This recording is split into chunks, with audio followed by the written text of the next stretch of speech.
राजस्थान में निकाय पंचायत आरक्षण की लॉटरी हुई और लोग अब जुट चुके हैं। कौन चेयरमैन बनेगा, कौन जिला प्रमुख बनेगा। हालांकि प्रधानों की और सरपंचों की लॉटरी आनी बाकी है। बाकी नगर निकायों में वार्डों की हो चुकी है, चेयरमैन, मेयर, महापौर जैसे पदों की हो चुकी हैं। और इन सब के बीच में एक बात आई है कि क्या इस निकाय और पंचायत आरक्षण लॉटरी में ओबीसी, एसटी, एससी के साथ कोई खेल हुआ। आज इस पे बात करेंगे पूरे गणित के साथ, पूरे नियमों के साथ, पूरी सियासत के साथ। नमस्कार, मैं प्रदीप हूं, आप थिंक 360 देख रहे हैं। 309 शहरी निकाय हैं राजस्थान में, 41 जिला परिषदें हैं और इनकी एक लॉटरी होती है जो पूरी राजस्थान की सियासत हिला देती है। गुर्जर समाज सड़क पे उतरने की चेतावनी दे रहा है। रावणा राजपूत समाज कह रहा है कि हमारी गिनती जानबूझकर कम दिखाई दे रही है। कांग्रेस कह रही है कि ये पिछड़ों की आपस में लड़ाई कराने की साजिश है। और सरकार के मंत्री कह रहे हैं एक भी आरोप सही नहीं है, सब कुछ सुप्रीम कोर्ट के दायरे में हुआ है। सवाल सीधा है, ओबीसी आरक्षण घटा या नहीं घटा, एससी आरक्षण घटा या नहीं घटा, एसटी आरक्षण घटा या नहीं घटा। और अगर घटा तो किसने घटाया? सरकार ने, सरकार की नीयत ने, कोर्ट ने या मैथमेटिक्स ने? तो हम तीन चीजें समझेंगे। पहली, आरक्षण तय करने का पूरा नियम क्या है, रूल क्या है। दूसरा, डेटा क्या कह रहा है। और तीसरा, नियम कहाँ टूटा, कहाँ नहीं। और अब यह है कि इसका सियासी असर बीजेपी और कांग्रेस पे कैसे पड़ेगा। आपने थिंक 360 को अभी सब्सक्राइब नहीं किया तो सब्सक्राइब जरूर करें। चुनावों के थोड़े अलहदा अलग तरह के विश्लेषण हम लगातार लाएंगे आपके सामने। तो 13 अगस्त को जयपुर में मंत्री झाबर सिंह खर्रा और यूडीएच सचिव रवि जैन की मौजूदगी में राजस्थान के 309 नगर निकाय प्रमुखों और 41 जिला प्रमुख के पदों के आरक्षण की लॉटरी निकालेगी। यह lottery retired justice Madanlal Bhati की अध्यक्षता वाले राजस्थान ओबीसी राजस्थान प्रतिनिधित्व आयोग की सिफारिशों के आधार पर निकालेगी। इस आयोग ने करीब 900 पन्नों की रिपोर्ट में 74.85 लाख से ज्यादा परिवारों का सर्वे किया था। 92 ओबीसी जातियों, जिनमें अति पिछड़ा वर्ग एमबीसी की 5 जातियां भी शामिल है, उन सबका सामाजिक, आर्थिक और राजनीतिक आकलन किया गया। लॉटरी निकलते ही विवाद शुरू हुआ। आरोप है कि ओबीसी को उसकी आबादी के अनुपात में हक नहीं मिला, जबकि जिला परिषदों की संख्या 33 से बढ़कर 41 हो गई। अब सवाल यह है कि यह तय कैसे होता है कि कौन सी सीट किस वर्ग के लिए आरक्षित होगी। नियम क्या है, थोड़ा लंबा हो सकता है। तो बड़ी चीज यह है कि आरक्षण तय करने के 4 बुनियादी नियम हैं। 4। पहला, 50% की राजनीतिक सीलिंग। राजनीतिक विश्लेषक ये कहते हैं निकाय और पंचायत संस्थाओं में कुल आरक्षण की सीमा 50% से ज्यादा नहीं हो सकती। यानी एससी, एसटी, ओबीसी मिलाकर आधी सीटों से ज्यादा अनरिजर्व नहीं की जा सकती। आधी सीटों से ज्यादा रिजर्व नहीं की जा सकती, आधी अनरिजर्व रहेगी। बाकी आधी हमेशा अनरिजर्व रहेगी। मतलब 50% का एक तो बैरियर है। दूसरा, एससी एसटी वर्सेस ओबीसी का अलग फॉर्मूला। यहां सबसे बड़ा पैच है। एससी और एसटी को निकायों में उनकी आबादी के सीधे अनुपात में आरक्षण मिलता है। यह सीधा जनगणना आधारित हिसाब है। अब देखिए कि लेकिन यही हिसाब ओबीसी के लिए लागू नहीं होता। यह फॉर्मूला ओबीसी पे लागू नहीं होता। ओबीसी के लिए 2010 में सुप्रीम कोर्ट का तय हुआ ट्रिपल टेस्ट फॉर्मूला लागू होता है। यानी सिर्फ आबादी काफी नहीं है, एक अलग आयोग बनाकर यह वैज्ञानिक तरीके से साबित करना जरूरी है कि किस जाति का राजनीतिक प्रतिनिधित्व कितना पिछड़ा हुआ है, और उसके बाद ही आरक्षण तय होगा। अगर राज्य सरकार ये टेस्ट नहीं कराती तो चुनाव आयोग बिना ओबीसी आरक्षण के ही चुनाव करा सकता है। इसलिए राजस्थान सरकार ने जस्टिस मदनलाल भाटी आयोग बनाकर इस सर्वे कराया ताकि ओबीसी रिजर्वेशन कानूनी रूप से टिक सके। तीसरा रूल क्या है? लॉटरी की प्रक्रिया। सबसे पहले तय होता है कि कुल कितने निकाय चुनाव के दायरे में, फिर इनमें से कितनी सीटें एससी, एसटी और ओबीसी के लिए रिजर्व होगी। यह तय करने के बाद लॉटरी निकलती है जो बताती है कि कौन सी सीट किस वर्ग के खाते में जाएगी। लॉटरी का क्रम भी तय है, पहले एससी की निकलेगी, फिर एसटी की, फिर ओबीसी की, और बाकी बची सीटें अनारक्षित हो जाती है। चौथा नियम क्या है? रोटेशन।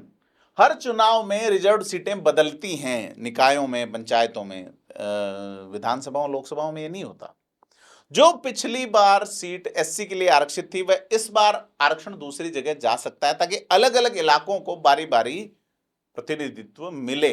मिसाल के तौर पर अजमेर नगर परिषद सभापति पिछली बार एससी के लिए, एससी महिला के लिए रिजर्व थी, इस बार वह महिला के लिए ओपन है, यानी किसी भी वर्ग की महिला यहां चुनाव लड़ सकती है, चेयरमैन बन सकती है। महिला आरक्षण का एक अलग किस्सा है। 2008 में सरकार ने पंचायत और निकाय दोनों में महिला आरक्षण 33% से बढ़ा के 50% किया था, लेकिन 2009 में सीकर के मोहम्मद कलीम ने निकायों में 50% आरक्षण को हाईकोर्ट में चुनौती दी। 19 मई 2010 को हाईकोर्ट ने निकायों का प्रावधान रद्द कर दिया, इसलिए आज भी शहरी निकायों में महिलाओं का रिजर्वेशन सिर्फ 33% है, जबकि पंचायतों में कानून नहीं बदलने की वजह से अभी भी 50% है।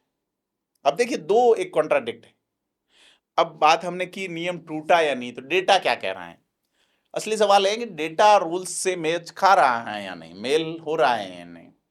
नगर निकाय के 309 पद हैं, ओबीसी को इनमें से 60% यानी 19.41% आरक्षण मिला है, लेकिन ये पहली बार नहीं है। ओबीसी को पूरा 21% नहीं मिला, ये बात कही जा रही है, लेकिन ऐसा पहली बार नहीं। 2019-20 में भी ओबीसी को 19.89% ही मिला था। 2014-15 में भी 19.78%, यानी बीते 3 चुनाव में ओबीसी को कभी भी संवैधानिक यानी कि अधिकतम 21% रिजर्वेशन नहीं मिला। गुर्जर नेता हिम्मत सिंह का दावा है कि अगर मौजूदा 21% के हिसाब से का हिसाब लगाया जाए तो 309 में से ओबीसी को 66 जिला प्रमुखों में 9 सीटें मिलनी चाहिए थी, यानी उनके मुताबिक निकाय में 6 सीटों का और जिला प्रमुख में 4 सीटों का सीधा नुकसान हुआ है। दूसरा डेटा पॉइंट क्या है? जिला प्रमुख 41 पदों की बात है, पहले 33 थे। यहां यह फर्क साफ दिखता है, जिला परिषदों की संख्या 33 से बढ़कर 41 हो गई, यानी दायरा 24% बढ़ गया। लेकिन ओबीसी की सीटें पहले भी 5 थी, अब भी 5 ही है। प्रतिशत में देखें तो पिछली बार ओबीसी को 15.15% आरक्षण मिला था, इस बार 12.19%, यानी सीधे सीधे 2.96% अंकों की गिरावट है।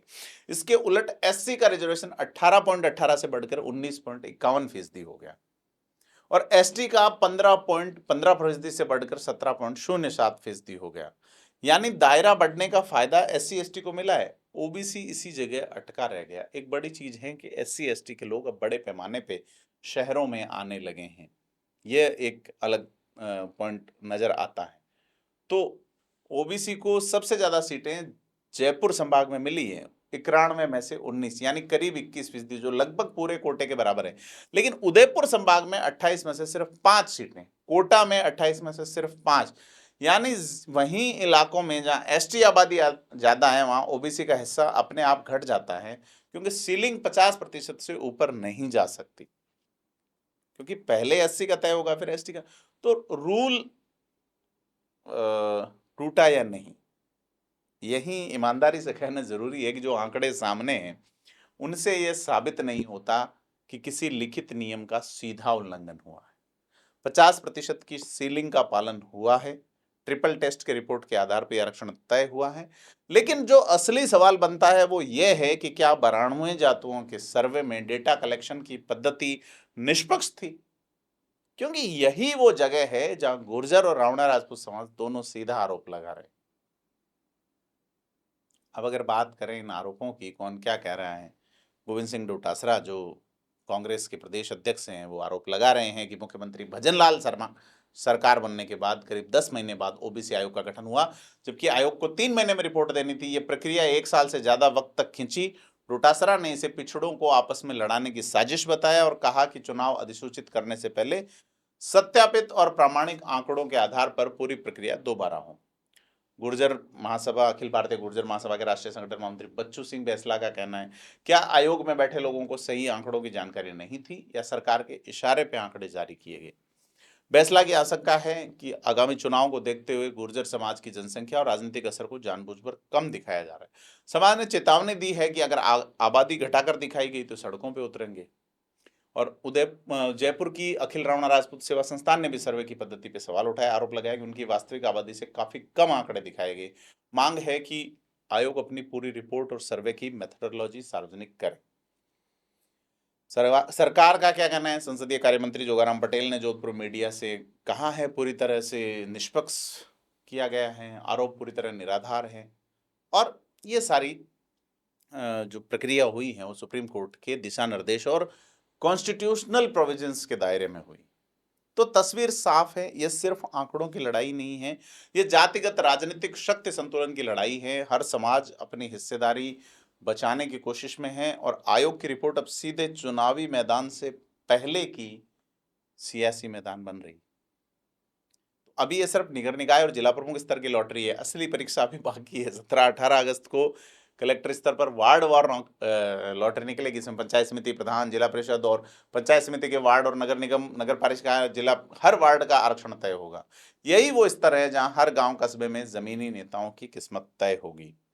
बड़े शहरों की बात करें तो जयपुर, जोधपुर, उदयपुर और बीकानेर नगर निगम के महापौर के पद अनारक्षित रखे गए हैं, जबकि कोटा में महापौर पद ओबीसी महिला और अजमेर समेत 5 शहरों में महिलाओं के लिए आरक्षित हुआ है। अगर यही वार्ड स्तर पर दोहराया गया, यानी ओबीसी का हिस्सा सिकुड़ता दिखा, तो ये विवाद आंदोलन में बदलेगा।